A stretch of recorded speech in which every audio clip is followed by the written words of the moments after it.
J'ai rencontré Sophie Dupont en 2018 dans le vignoble de mon père en banlieue de Lyon. Elle travaillait comme sommelière dans le prestigieux restaurant Le Petit Jardin et était venue pour une dégustation de la nouvelle récolte. Son élégance et sa profonde connaissance de la viticulture ont immédiatement attiré mon attention. Sophie possédait cette élégance française particulière que distingue les vraies parisiennes. Un style impeccable, de manners raffinées et un esprit vif. Notre romance s'est développée rapidement. 6 mois plus tard, nous nous sommes mariés dans une ancienne chapelle près de Lyon, la même où mes parents s'étaient mariés. Les 2 premières années de mariage semblaient parfaites. Nous voyagions beaucoup, explorions les régions viticoles de France et élaborions des plans ambitieux pour développer l'entreprise familiale. Sophie apporte un regard neuf sur la gestion du vignoble, et nos vents ont considérablement augmenté grâce à ses relations dans le secteur de la restauration. Les problèmes ont commencé insidieusement. Au début, c'était des détails, des retours tardifs du travail, des appels sans réponse, d'étranges réunions d'affaires le week-end. Sophie expliquait tout par la nécessité professionnelle, et je la croyais.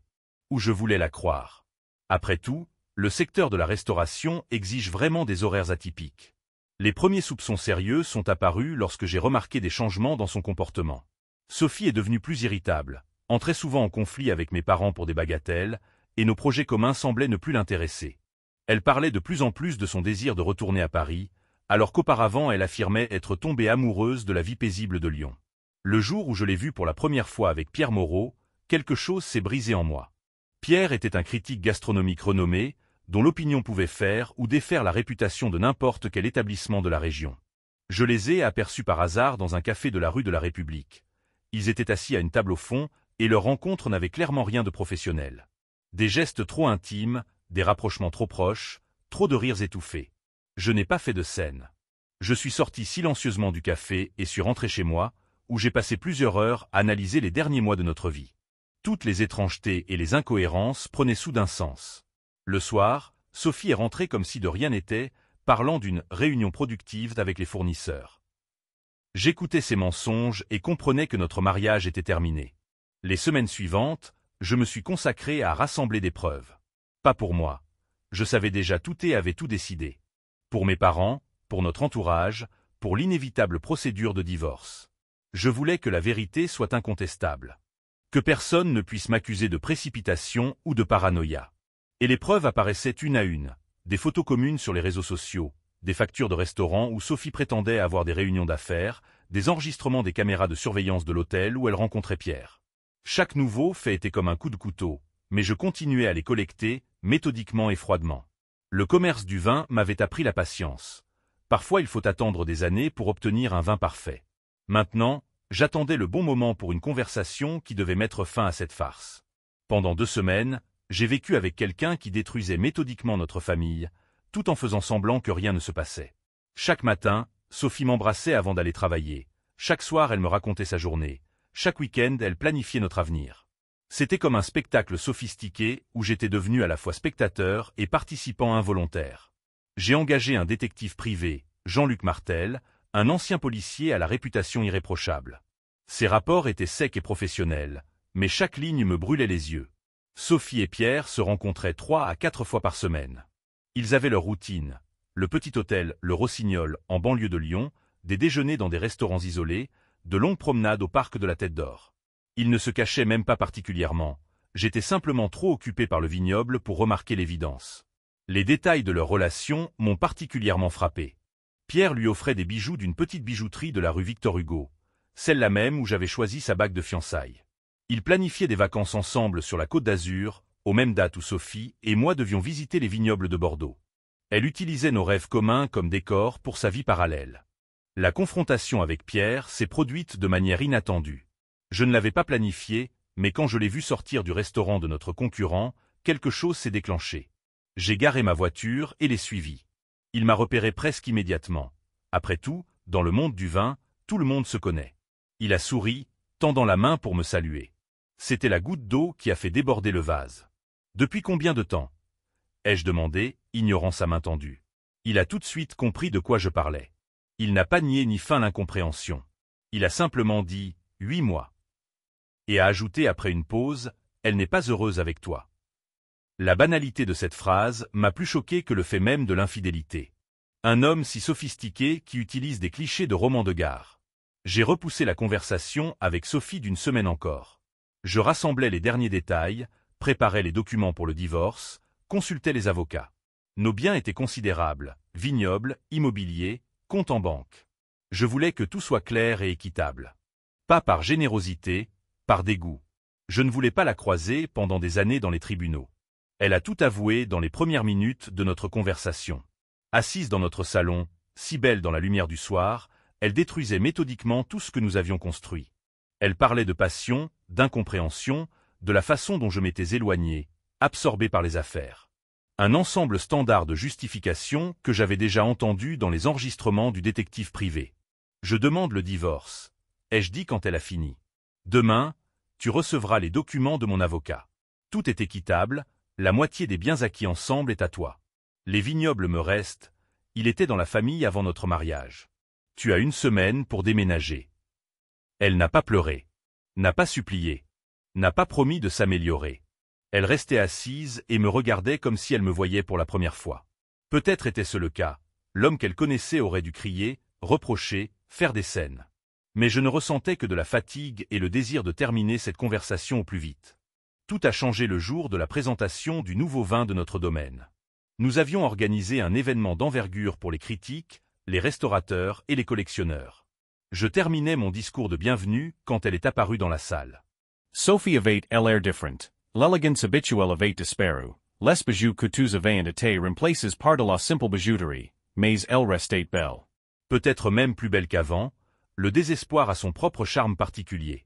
La sécurité a essayé de la faire sortir, mais elle s'est mise à crier. Devant une centaine des personnes les plus importantes de l'industrie viticole française, mon ex-femme a fait une scène. Elle criait à propos de l'amour, du pardon, d'une deuxième chance. Elle citait les noms d'amis communs qui la soutenaient prétendument. Elle mentionnait des détails intimes de notre vie commune. C'était un coup parfaitement calculé. Elle savait à quel point la réputation était importante pour moi. Après cet incident, l'enfer véritable a commencé. Elle apparaissait partout, aux réunions d'affaires, aux événements familiaux, même aux funérailles d'un parent éloigné. Chaque fois, elle faisait des crises d'hystérie. Chaque fois, elle essayait d'obtenir une conversation. Nos connaissances communes se sont divisées en 2 camps. Certains la plaignaient, d'autres la considéraient comme folle. J'ai obtenu une ordonnance restrictive, mais cela n'a fait qu'augmenter son ingéniosité. Elle a commencé à écrire des lettres à mes clients, racontant des histoires déchirantes sur la façon dont j'avais ruiné sa vie. Elle appelait les fournisseurs, répandant des rumeurs sur les problèmes financiers du vignoble. Elle a même essayé de contacter les concurrents, proposant des informations sur nos secrets de production. Le point culminant a été l'effraction de ma maison. Je suis rentré tard le soir et l'ai trouvée dans la chambre. Elle était allongée sur notre ancien lit dans sa robe de mariée, entourée de photos de notre vie commune. Des bougies brûlaient partout, la musique de notre mariage jouait. C'était comme une scène d'un thriller de bas étage. « Je ne partirai pas tant que tu ne m'auras pas écouté », a-t-elle dit calmement. Trop calmement. Elle tenait dans ses mains un vieil album photo, et ses doigts tremblaient légèrement. « Nous pouvons tout réparer. Je sais que tu m'aimes encore. Sinon, pourquoi garderais-tu tout cela ?» Elle montrait les photos accrochées au mur. C'étaient nos photos communes, que j'avais depuis longtemps rangées dans le débarras. Elle les avait trouvées et raccrochées, créant une parodie macabre de notre passé. J'ai silencieusement appelé la police. En attendant leur arrivée, je suis resté dans l'encadrement de la porte de la chambre, ne la quittant pas des yeux. Elle continuait de parler, de notre première rencontre, de notre lune de miel, de nos projets d'avenir. Elle parlait comme si la dernière année n'avait pas existé. Comme s'il n'y avait pas eu d'infidélité, de divorce, de scandale avec Pierre. À un moment, je me suis surpris à scruter son visage, essayant de retrouver des traces de la femme dont j'étais tombé amoureux. Mais je ne voyais qu'une inconnue, obsédée par une idée fixe. La police est arrivée 20 minutes plus tard.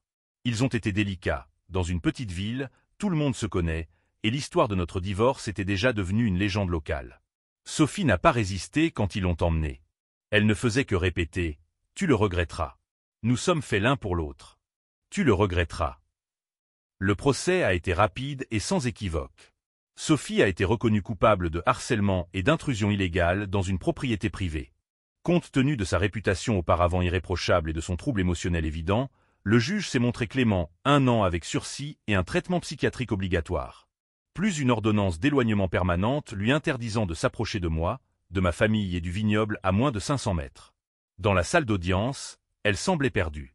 Sun tela elegant flottate sur essa silhouette magri, discern sulignant sesu. Pendant la lecture du verdict, elle ne m'a pas quitté des yeux. Il n'y avait ni larmes, ni hystérie, seulement une concentration terrifiante et fascinante. Sun avocar luan declaration de repente prepari ar elevance, mais je voyais tuel enecutate pas. Elle continuait à me regarder, comme si elle essayait de mémoriser chaque trait. Après le procès, un nouveau chapitre de ma vie a commencé. Le vignoble prospérait. Peut-être que tout ce qui s'était passé avait même été bénéfique pour l'entreprise. Les gens aiment les histoires dramatiques, et notre vin se vendait encore mieux. Je me suis plongé dans le travail, j'ai étendu la production, j'ai ouvert plusieurs boutiques de vin dans les grandes villes de France. Différentes rumeurs circulaient au sujet de Sophie. Certains l'avaient vue travailler dans un petit restaurant en périphérie de Paris. D'autres affirmaient l'avoir rencontrée à Bordeaux, où elle essayait prétendument de se faire embaucher dans un vignoble local. Une connaissance racontait l'avoir croisée à l'aéroport. Elle partait pour l'Argentine commencer une nouvelle vie. Je ne vérifiais pas ces rumeurs. Je ne voulais pas savoir. Sa dernière lettre est arrivée 1 an après le procès. Une simple enveloppe blanche, du papier taché de larmes. Elle écrivait qu'elle avait suivi une thérapie et avait enfin compris qu'elle avait détruit non seulement notre mariage, mais aussi elle-même. Elle avouait que l'histoire avec Pierre était une tentative de fuir un bonheur dont elle pensait ne pas être digne. Elle ne demandait pas le pardon, mais la compréhension. J'ai brûlé cette lettre sans la finir. Parfois, la compréhension est pire que son absence. Parfois, il vaut mieux laisser le passé dans le passé, le laisser se consumer comme se consume la vigne après la vendange. Les nouvelles pousses sont toujours plus fortes que les anciennes. Maintenant, 3 ans après tous ces événements, je me réveille parfois la nuit et pense à la minceur de la frontière entre l'amour et l'obsession, entre la passion et la folie. Je pense à la facilité avec laquelle on peut se perdre en essayant de retrouver ce qui ne peut plus être retrouvé. Le vignoble continue de prospérer. Dans les caves, les nouveaux vins vieillissent, sur les pentes des collines verdoient les vignes. La vie continue, et il n'y a plus de place pour les fantômes du passé. Bien que parfois, en dirigeant des dégustations pour les touristes, je me surprends à chercher une silhouette familière dans la foule. Mais c'est déjà une toute autre histoire. La dernière chose qu'elle a dite avant de monter dans la chambre faire ses valises. Tu le regretteras. Nous sommes fait Ellen pour elle autre. Cela ne sonnait pas comme une menace, comme une constatation. Et c'est précisément pour cela que j'ai ressenti, pour la première fois de la soirée, une véritable peur. La procédure de divorce a duré 3 mois. Sophie accepte autonomement facilement toutes les conditions. Si que mime in quiet mon avocat. Elle a pris sa part d'argent, l'appartement au centre de Lyon et les bijoux. Elle a emménagé chez Pierre presque immédiatement, sans même essayer de louer un logement séparé pour les convenances. Le 1er mois après le divorce s'est passé dans une sorte de brouillard. Je me suis plongé dans le travail, passant 16 heures par jour au vignoble. J'élargissais la production, cherchais de nouveaux marchés, rencontrais personnellement chaque client important. Mes parents soutenaient silencieusement ma boulimie de travail, comprenant que c'était mieux que l'alcool ou la dépression. Mais le destin préparait un tournant inattendu. 2 mois après notre divorce, un scandale a éclaté. Pierre Moreau s'est retrouvé au centre d'une enquête journalistique. Il s'est avéré qu'il extorquait depuis des années de l'argent au restaurant en échange de critiques positives. Sa réputation s'est effondrée du jour au lendemain. Les principales publications ont rompu leur contrat avec lui, les restaurants ont déposé une plainte collective. Sophie naturellement a aussi été touchée. Elle a été licenciée du Le Petit Jardin. Personne ne voulait être associé à la maîtresse d'un critique scandaleusement connu. Les autres restaurants lui ont également fermé leurs portes. Dans le monde de la haute gastronomie, la réputation est tout, et elle avait réussi à détruire la sienne de la manière la plus spectaculaire. Le premier message d'elle est arrivé tard le soir, 1 semaine après son licenciement. Pouvons-nous parler? Je n'ai pas répondu. Le lendemain, un autre message est arrivé, j'ai fait une terrible erreur. J'ai encore ignoré. Le 3e jour, elle a appelé ma mère. C'était bas, même pour elle, utiliser l'attachement parental à ses fins. Ma mère m'a transmis ces paroles. Pierre s'est révélé être tout autre que ce qu'il prétendait être. Il a dilapidé tout son argent en avocat, essayant d'échapper aux poursuites pénales. Il l'a mise à la porte de son appartement quand elle a commencé à poser des questions sur ses machinations. Maintenant, elle vit dans un hôtel bon marché et ne peut même pas trouver un travail de serveuse. J'écoutais cette histoire et éprouvais un sentiment étrange. Ni jubilation, ni pitié, mais une sorte de détachement fatigué. Comme si on parlait de personnages d'un livre lu il y a longtemps. Ma mère me regardait avec inquiétude, attendant une réaction. Elle se repent, mon fils. Elle dit que c'est seulement maintenant qu'elle a compris ce qu'elle avait perdu. Ce soir-là, je suis resté longtemps assis dans la cave, parmi les tonneaux de vin. Les meilleurs vins proviennent des raisins cultivés sur les pentes, où les vignes doivent lutter pour leur survie. La souffrance les rend plus fortes, les oblige à enfoncer leurs racines plus profondément, à chercher l'eau dans le sol pierreux. Peut-être les gens sont-ils faits de la même façon? Ai-je besoin de cette épreuve pour devenir plus fort, plus sage, plus profond? Sophie continuait d'écrire et d'appeler. Chaque message était de plus en plus désespéré. Elle jurait qu'elle avait réalisé ses erreurs, qu'elle avait changé, qu'elle était prête à tout recommencer. Elle racontait comment elle faisait face aux conséquences de ses décisions. Elle avait trouvé un travail dans un petit bistrot, louait une chambre chez un couple âgé, apprenait à vivre selon ses moyens. C'était comme un roman épistolaire, sauf que je ne répondais pas à ses lettres. La vérité a éclaté par hasard. 5 ans après notre divorce, j'ai reçu un étrange appel d'un détective de la police parisienne.